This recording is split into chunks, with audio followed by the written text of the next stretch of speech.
여러분, 앞서 마가복음 8장에서는 놀라운 고백들이 있었습니다. 여러분, 잠깐 성경을 앞으로 돌리면 예수님에 대해서 제자들이 이런 얘기 저런 얘기를 하지만 그때 베드로가 이런 대답을 했죠. 주는 그리스도시요. 주는 그리스도시요. 주는 그리스도시니이다. 물론 다른 복음서에도 보면 주는 그리스도시요 살아계신 하나님의 아들이니이다. 이 놀라운 고백을 했던 것을 우리는 알고 있습니다.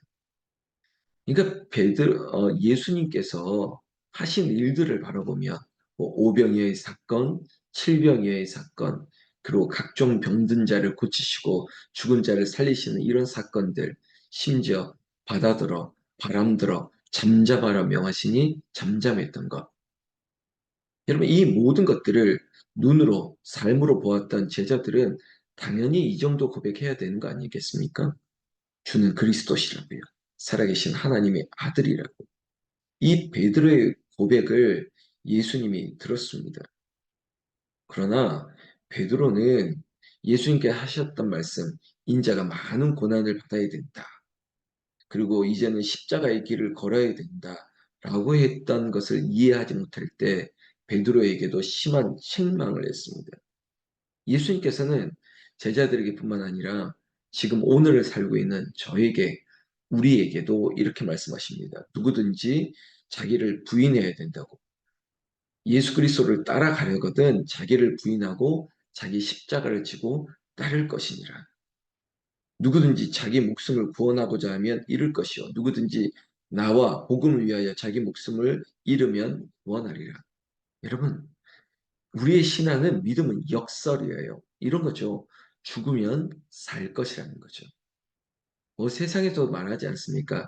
죽고자 하는 자는 살 것이고 살고자 하는 자는 죽을 것이다. 뭐 다 하나님의 성경 말씀 아니겠습니까? 우리의 신앙도 그래요.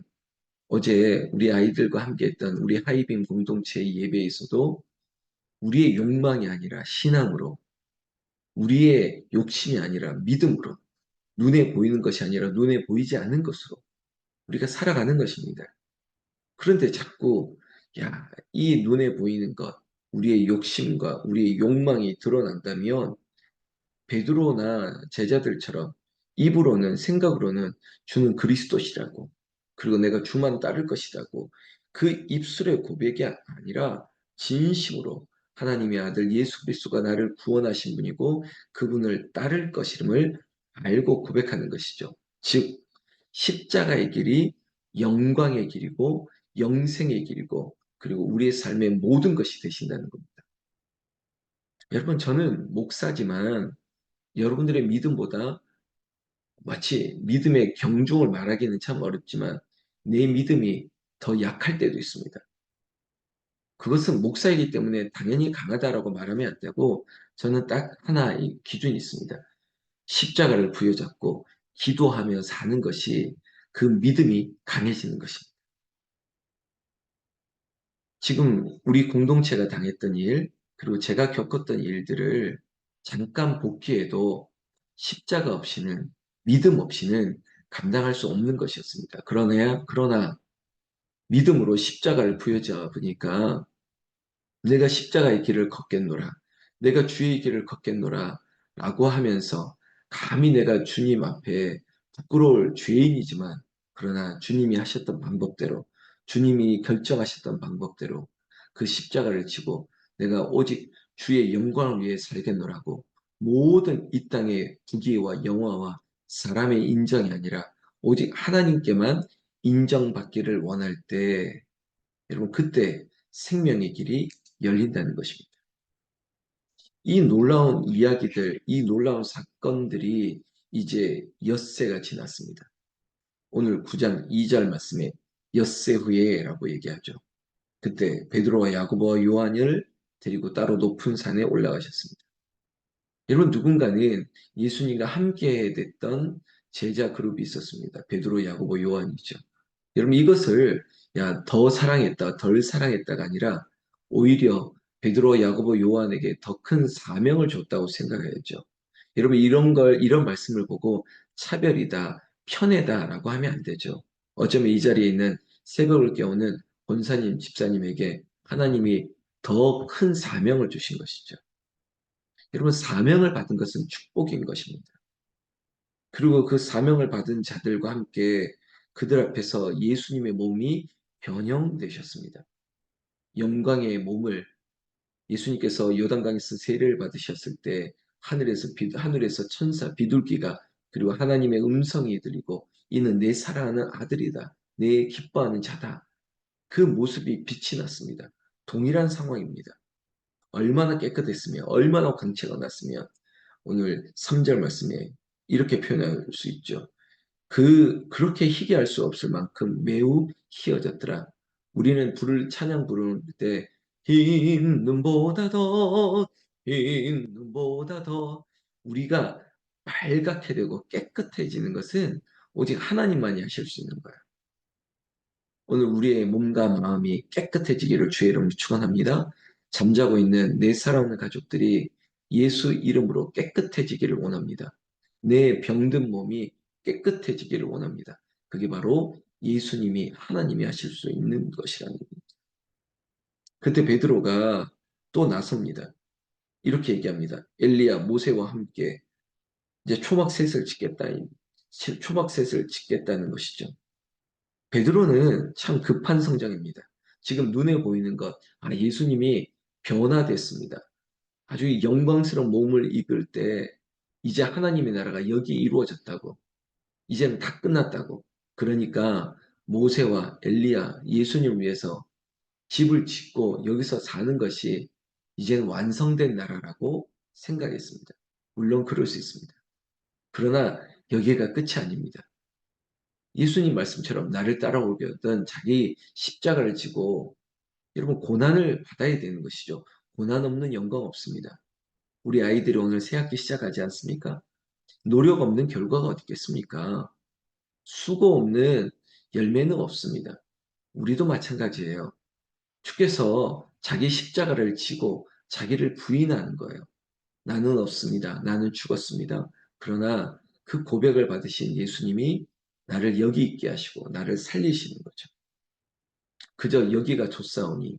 여러분 우리 공동체도 어제 얼마나 제가 큰 은혜를 받았는지 모릅니다. 우리 집사님과 권사님의 아름다운 사랑의 수고 헌신 때문에 공동체가 풍성해지는 거예요. 그런데 여기가 끝이 아니에요. 더 큰 하나님의 영광이 우리에게 나타날 것을 믿는 것이에요. 그것을 바라보는 나라, 그것이 우리에게 있는 것이죠. 자, 여러분, 하나님의 영광이 예수 그리스도를 통해서 변화된 모습으로 나타났습니다. 그때 하나님의 소리가 7절 말씀 마침 구름이 와서 그들을 덮음에 구름 속에서 소리가 나되 이는 내 사랑하는 아들이니 너희는 그의 말을 들으라. 여러분 요단강 세례받았을 때 그 모습이 연상되죠. 하늘에서 음성이 내 사랑하는 아들이라. 그리고 이의 말을 들으라. 여러분 지금 우리에게도 말씀합니다. 예수님의 음성을 들으십시오. 예수님의 음성이 어디 있냐고요? 말씀 가운데 있지 않습니까? 말씀을 들으라. 여러분, 어제 하루 동안에도요, 벌써 뭐 어떤 사람을 통해서, 야, 이렇게 됐더라, 저렇게 됐더라. 저에게 문자도 오는데, 참, 여전히 가짜구나. 여전히 사람의 말이구나. 제가 이것을 진위를 말하기조차도 정말 귀찮을 정도로, 어떻게 이렇게 자꾸 사람들의 말은 자꾸 거짓을 말할까? 여러분, 이 무수히 거짓이 난무하는 시대에 오직 하나님의 말씀을 들으십시오. 주의 말씀을 들으십시오. 주님의 말씀이 어디냐고 또 물으신다면 오늘 성경에 써 있지 않습니까? 성경에 쓰였네. 내 사랑하는 아들이라 이 말을 들으라. 그의 말을 들으라. 여러분 9절 말씀 보십시오. 그들이 산에서 내려올 때 예수께서 경고하시되 인자가 죽은 자 가운데서 살아날 때까지는 본 것을 아무에게도 이르지 말라 하시니.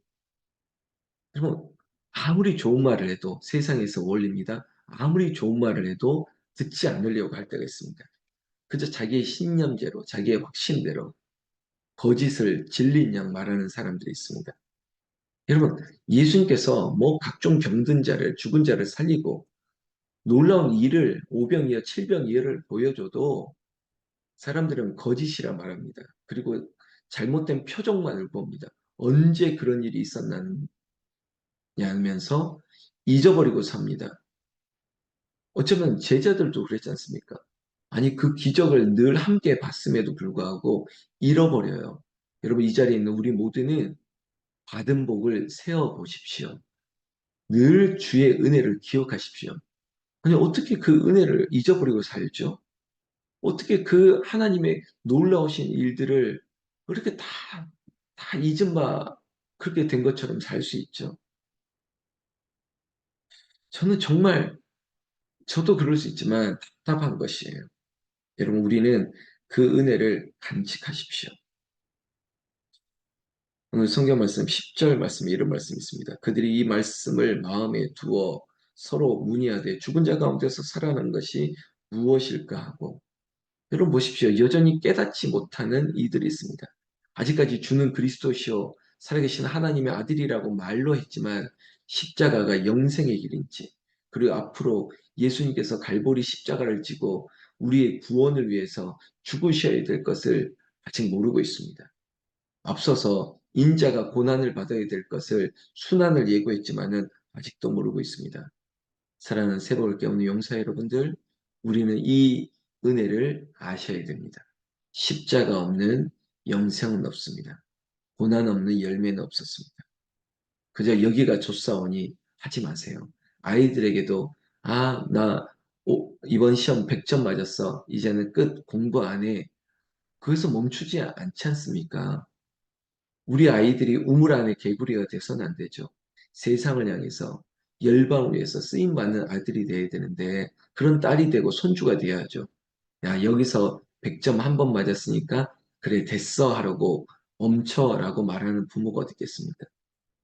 우리 교회도 그렇고 우리의 신앙도 그렇습니다. 날마다 변화되고 그리고 성장해 나가는 거예요. 새벽을 깨우는 일이 몸이 피곤하죠. 목사도 마찬가지입니다. 월요일 하루 그냥 새벽에 푹 잤으면 좋겠다라고 하는 왜 생각이 없겠습니까? 그런데도 몸이 반응하는 거예요. 그러나 새벽에 깨우는 것이 더 귀한 것을 알기 때문에 아직도 풀지 못한 숙제들을 하나님께서 도와달라고 기도하는 것이 당연한 것이기 때문에 여러분 기도하면 힘이 나는 거예요. 기도하면 길이 보이는 거예요. 기도하면 몸이 힘을 얻는 거죠. 여러분 우리 모두가 하나님의 말씀 가운데 우리가 알 수 없는 신비한 은혜들을 체험하기를 나는 예수님의 이름으로 축원합니다. 축원합니다. 제자들이 묻습니다. 엘리야, 모세, 그리고 서기관들, 그리고 그들이 구약의 예언서의 말씀처럼 오래된 예언이 성취되어지는 것들 12절 말씀에 이르시되 엘리야가 과연 먼저 와서 모든 것을 회복하거니와 어찌 인자에 대하여 기록하기를 많은 고난을 받고 멸시를 당하리라 하였느냐. 예수님께서 반문하죠. 그들이 구약의 예언서 알고 있습니다. 여러분 엘리야는 이 유대인들이 생각하는 아주 존경하는 예언자 그리고 새로운 세계에 대해서 그걸 준비했던 그리고 새로운 세계를 완성케 하는 사람인 것을 그들이 존경하는 인물이었습니다. 그러나 예수님께서는 그냥 회복이 아닙니다. 인자가 고난을 받아야 될 것, 그리고 십자가의 순환을 지금 우리는 사실은 지금 우리는 사순절 기간을 지나고 고난 주간을 이제 부활주를 앞두고 있는데 우리에게 있어서 십자가 고난 없는 은혜가 없다는 것을 알려주는 것입니다. 예수님께서 멸시천대 십자가의 고난 없이 영생을 우리에게 구원이 없음을 알려주고 있다는 것입니다.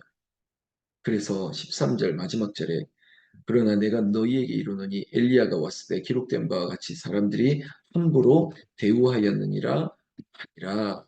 여러분 예수님도 구약으로 질문하고 있는 제자들에게 유대인들의 여호와의 날이 엘리야를 통해서 올 것이라고 했던 그들의 말이 틀린 것은 아니지만 그러나 예수님이 변화되고 완전히 갈보리의 십자가의 고난 순환을 받기까지 요한이 말라기 4장 5절의 예언을 인용한 것처럼 회복을 위해서 십자가의 고난이 있을 것을 우리에게 다시 한번 말씀하고 있다는 것입니다. 어렵게 말씀드린 것 같은데 다시 우리의 신앙, 오늘 아침에 새벽에 일어나서 이 자리에 있는 수고가 있기 때문에 열매가 나타나는 것입니다. 어머니의 이 아침에 깨어서 기도하는 이 시간에 노력이 있기 때문에 잠시 후에 아이들을 깨우고 밥을 먹이고 그리고 아이들을 학교에 보내고 이러한 시간들이 누군가는 준비되어지고 그 길을 예비했던 희생이 있었기 때문에 수고와 헌신이 되기 때문에 그 길을 따라가는 영광과 영생과 기쁨의 길이 열린 것이죠. 여러분, 우리는 눈에 보이는 큰 것이 아니라 그저 오늘 하루의 십자가의 길을 뚜벅뚜벅 순종하며 걷기를 원하는 그 아름다운 마음이 저 여러분들에게 있기를 축원합니다. 그 아름다운 길은 우리가 변화된 것이 아니라 그저 나는 여전히 십자가의 길로 오직 예수님이 말씀하신 길을 순종하며 따라가겠느라고 한 걸음 한 걸음 한 걸음 나가기만 하는 데 지금 목사에게도 우리 공동체를 위해서 어제 기도했던 아이들 이름을 다시 부르거든요. 하나님 입학을 한다고 하네요. 이제 3학년이 된다고 하네요. 이제 고등학생이 되고 대학생이 된다고 하네요. 이런 아이들 기억하면서 기도하고 그리고 우리 권사님과 집사님의 이름을 기억하고 여전히 밖에서는 무수히 많은 소리가 들려도 그래도 우리는 주님의 말을 듣겠습니다. 주님만 따르겠습니다.